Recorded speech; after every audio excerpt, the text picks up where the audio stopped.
Laptops ఇవ్వలేదు sir, గురుకుల విద్యార్థుల ఆవేదన.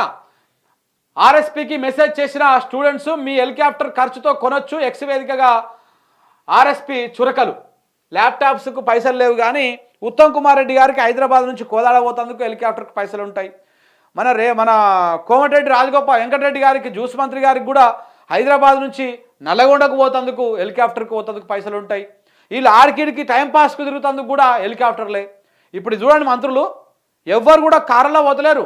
ఏడికైనా సరే హెలికాప్టర్ గాలి మోటార్ ఎక్కుతురు, ఏడికైనా సరే గాలి మోటార్ ఎక్కిపోతున్నారు. మరి ఎందుకంత సోకు గాలి మోటార్ మీద?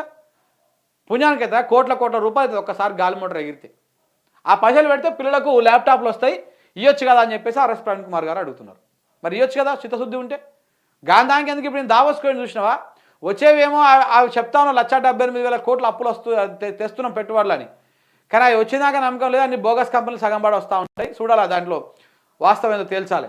కానీ వాళ్ళకి అక్కడ 20 కోట్లు 30 కోట్లు ఖర్చు పెట్టుకుంటారు. కానీ ఆ పైసలు పెడితే పిల్లలకు ఈడ ల్యాప్టాప్లు వస్తాయి, రైతులకు రుణమాఫీలు అవుతాయి, ముసలిలో పింఛన్లు పెరుగుతాయి, రకరకాల కార్యక్రమాలు చేసుకోవచ్చు.